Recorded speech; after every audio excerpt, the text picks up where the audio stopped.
सभी मसीही भाई बहनों को यीशु के नाम में शालोम। Praise the Lord. जय मसीह की श्री और प्रभु यीशु में आपका भाई जेम्स आप सभी का इस बाइबल अध्ययन कार्यक्रम में एक बार फिर से बहुत बहुत स्वागत और धन्यवाद करते हैं। और आज हम लूका का सुसमाचार उसके 7वें भाग के रूप में अध्ययन करेंगे। एक छोटी सी प्रार्थना के साथ आज के अध्ययन को हम शुरू करेंगे। हालेलुया। धन्यवाद पिता परमेश्वर, धन्यवाद करते हैं आपके अद्भुत रीति वाले प्रेम के लिए, धन्यवाद करते हैं आपके अनुग्रह और आपकी आशीषों के लिए पिता परमेश्वर। धन्यवाद करते हैं प्रभु इस बाइबल अध्ययन कार्यक्रम के लिए पिता परमेश्वर, जिससे हम आपके वचनों को सीख पा रहे हैं पिता परमेश्वर। होने दीजिए सारी व्यवस्थाओं को प्रभु हम आपके हाथों में सौंपते हैं। आप अपना पवित्र आत्मा का सामर्थ्य और अगुवाई हम पर भेजिए ताकि आपकी इच्छा हम पर पूरी हो सके पिता परमेश्वर। सारा आदर देते हैं, सारी महिमा देते हैं, यीशु के सामर्थी नाम में मांगते हैं, आमीन। तो पिछले भाग में हमने लूका का सुसमाचार उसका 13वां अध्याय और उसके 9वें वचन तक अध्ययन कर लिया था। अब समय है कि मैं इसके 10वें वचन से आगे बढ़ूं। और सभी भाई बहनों से मैं कहना चाहता हूं कि मैं आपको ऑडियो क्लिप के ऊपर उस क्लिप के विषय में लिख करके देता हूं कि ये एक बार फिर से आपका स्वागत है। हम अध्ययन कर रहे हैं लूका का सुसमाचार और अब समय है कि हम उसके 15वें अध्याय की ओर आगे बढ़ते हैं। उसके पहले वचन से हम आगे बढ़ेंगे। तो यहाँ पर हम पहले वचन से लेकर के जो 7वें वचन तक देखते हैं, जो खोई हुई भेड़ों के विषय में जो दृष्टांत है वो हम मत्ती के सुसमाचार 18वें अध्याय में उसे 12वें वचन से लेकर 14वें वचन तक पढ़ चुके हैं। जैसे कि प्रभु ने जो 100 भेड़ों का दृष्टांत बताया था, उसमें से एक खो जाती है तो उसको चरवाहा उसे ढूंढता है और जब वो मिल जाती है तो वो चरवाहा बहुत खुश होता है। उसी प्रकार से स्वर्ग में बड़ा आनंद होता है जब कोई एक जो भटका हुआ जो प्रभु का जो जन है, प्रभु की जो आत्मा है, वो प्रभु में मिलती है, तो स्वर्ग में भी बड़ा आनंद होता है। इस बात को हम पढ़ चुके हैं। और एक और दृष्टांत यहाँ पर एक्सटर्नल हम पाते हैं 8वें वचन से लेकर 10वें वचन तक। एक खोए हुए सिक्के का भी दृष्टांत यहाँ पर प्रभु यीशु मसीह कहते हैं, जो स्वर्ग के राज में जो भटके हुए जो लोग होते हैं, प्रभु के मार्ग से भटके हुए लोग, जब वो प्रभु के मार्ग को जो ले लेते हैं तब बड़ा स्वर्ग में आनंद होता है। और एक और दृष्टांत आप इसको पढ़ लीजिएगा, इसको डिस्क्राइब करने की जरूरत नहीं है क्योंकि हम इसको अच्छे से बता चुके हैं इसका मकसद क्या है। तो आप इसको केवल पढ़ लीजिएगा और मैं केवल आपके लिए पढ़ दे रहा हूं यहाँ पर 8वें वचन से।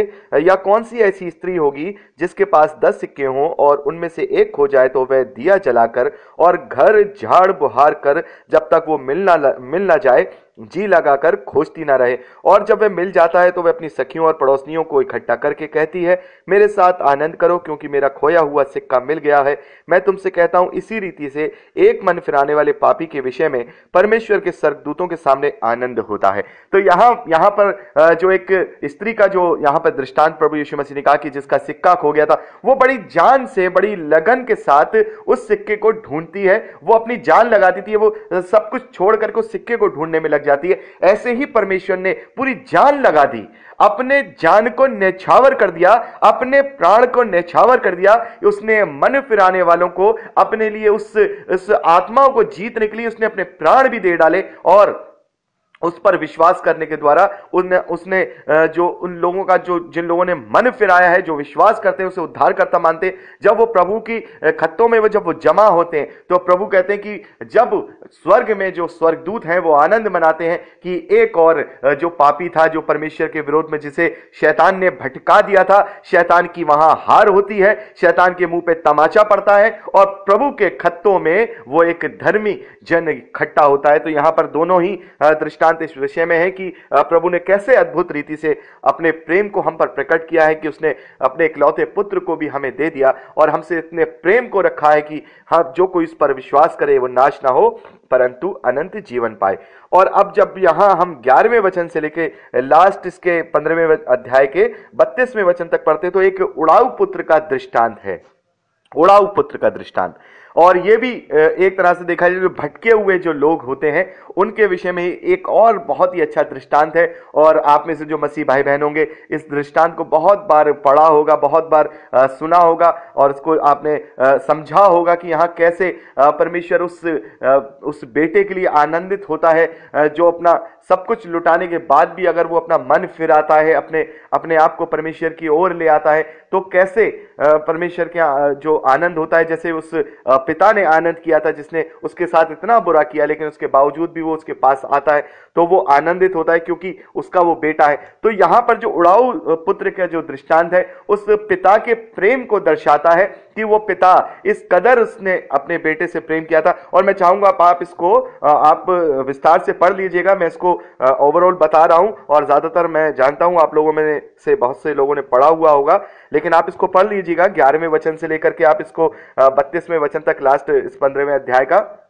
इसमें आपको पूरी स्टोरी पता चल जाएगी। मैं ओवरऑल आपको एक बता रहा हूं कि वहां पर एक व्यक्ति है, उसके 2 बेटे हैं और उसमें से एक बेटा है वो काफी गलत संगति में पड़ा हुआ है और उसने अपने बाप से जिद की कि अपने संपत्ति का हिस्सा कर और मुझे अपना हिस्सा दे दे और सारी चीजें दे दे।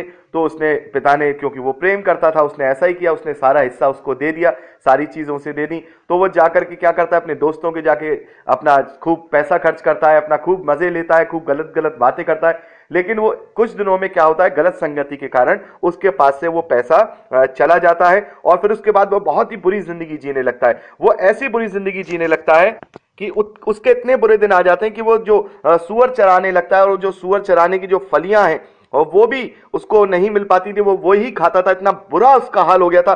तब वो सोचता है कि मैं जब अपने पिता के घर था तो मैं बहुत अच्छे से रहता था, वो सारी चीजें कहता था। और यहां पर टर्निंग पॉइंट आता है कि वो मन में सोचता है कि अब मैं पिता के पास वापस जाऊंगा और वो यही करता है कि वो सीधा पिता के पास वापस जाता है। तो यहां पर जब वो पिता के पास वापस जाता है, 20वें वचन से आप पढ़ेंगे, तो वहां पर उसका जो पिता था वो दूर से ही उसको देखता है, तो उसके पास जाता है, दौड़ करके उसके पास जाता है, गले लगाता है, उसे चूमता है। और वो जो पिता था, वो भी जो पुत्र था, वो भी अपने पापों का, हर एक चीज का अंगीकार करता है। बहुत सारी चीजें होती हैं वहां पर, एक उत्सव का जैसा माहौल हो जाता है, सारी चीजें हम देखते हैं।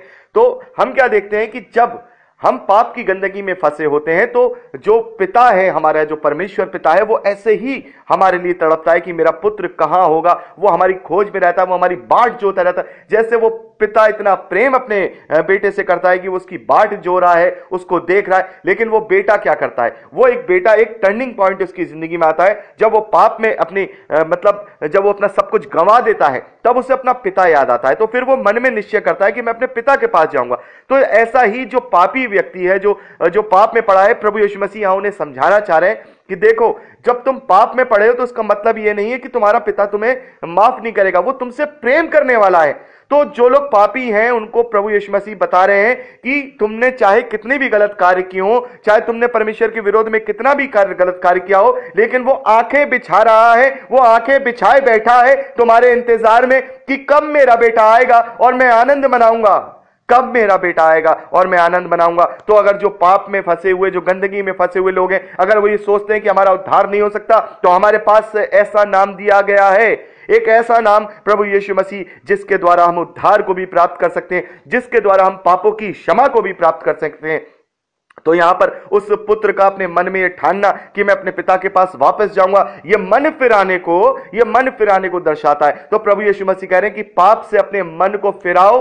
और जब वो पुत्र अपने पिता के पास आता है, वो अपने, और पिता दौड़ करके उसके गले लगा लेता है, तो वो परम प्रधान पिता परमेश्वर का प्रेम दिखाता है कि कैसे परमेश्वर उसको क्या करता है, उसके पापों को क्षमा करता है। और जब वो बेटा अपने पिता को, जब उसके सामने सारी गलतियों को मान लेता है, तो यह हमारे अंगीकार को दर्शाता है कि हम स्वयं परमेश्वर के सामने अपनी गलतियों को मानते हैं, अपने पापों का अंगीकार करते हैं, पश्चाताप करते हैं। तब क्या होता है, उस घर में आनंद होता है और सारी चीज होती है। बड़ा पला हुआ वहां पर एक जो बछड़ा होता है उसे ला करके बनाया जाता है, वहां आनंद बनाया जाता है, वो सारी चीजें होती हैं। और यहां पर 24वें वचन में वो जो पिता है वो कहता है, क्योंकि मेरा ये पुत्र मर गया था, फिर जी गया है, खो गया था, मिल गया है, और वे आनंद करने लगे। तो जैसे कोई मन फिराता है, जैसे कोई पापी मनुष्य मन फिराता है और प्रभु को उद्धार करता, ग्रहण करता है, परमेश्वर की हुजूरी में जाता है, तो वहां भी परमेश्वर कहते हैं, ये मेरा बेटा मर गया था, ये हमेशा के लिए मर जाता, लेकिन इसने अपनी जिंदगी को चुन लिया,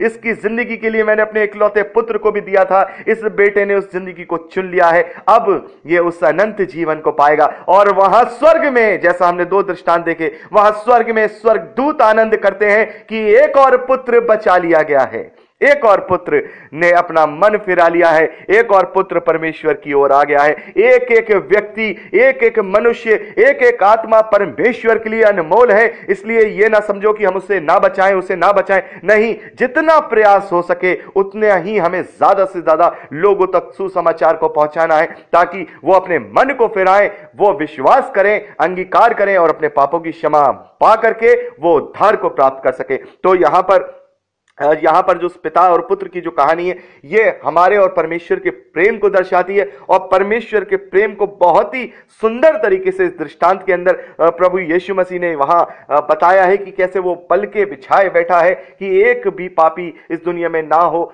सारे के सारे बच्चे बचाए जा सके। और वचन भी, परमेश्वर का वचन हमसे कहता है कि परमेश्वर ऐसे लोगों के विषय में धीरज धरता है। वो नहीं चाहता कि सब नाश हो, बल्कि वो चाहता है कि सबको मन फिराव का अवसर मिले। तो परमेश्वर भी धीरज रखता है, वो आंखें बिछाए बैठा है। जैसे उसका पिता, जब उसका पिता उसको दूर से देखता है, वो दौड़ के चला जाता है उसको गले लगाने, ऐसे ही जब हम एक कदम परमेश्वर की ओर बढ़ाते हैं तो परमेश्वर 4 कदम हमारी ओर बढ़ाते हैं कि हम अपनी धार्मिकता को, हम अपने मन फिरा करके उसकी धार्मिकता को प्राप्त कर लें। तो यहां पर हम देखते हैं बड़ा उत्सव होता है।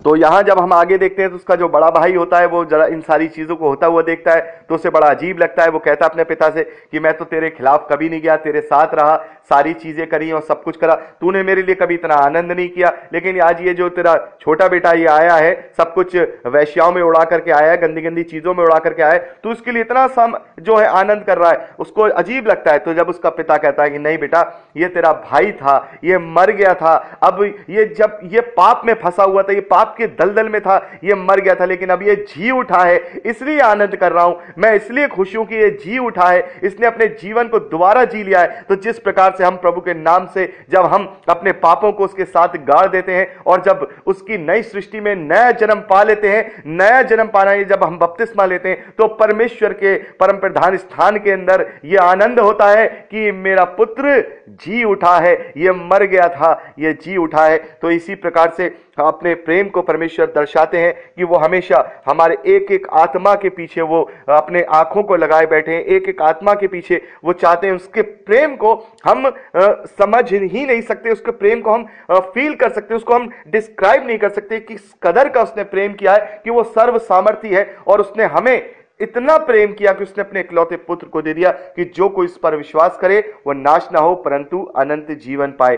तो आज हमारा यहां पर 15वां अध्याय कंप्लीट हो गया है लूका के सुसमाचार का, और अब हम 16वें अध्याय की ओर आगे बढ़ेंगे और ये हम अध्ययन परसों करेंगे क्योंकि 1 घंटे का समय हो चुका है। तो प्रभु आप सबको बहुत आयत की आशीष दे, अपने वचन में बढ़ाता जाए, प्रभु यीशु के सामर्थ्य नाम में आमीन। Praise the Lord. जय मसीह की।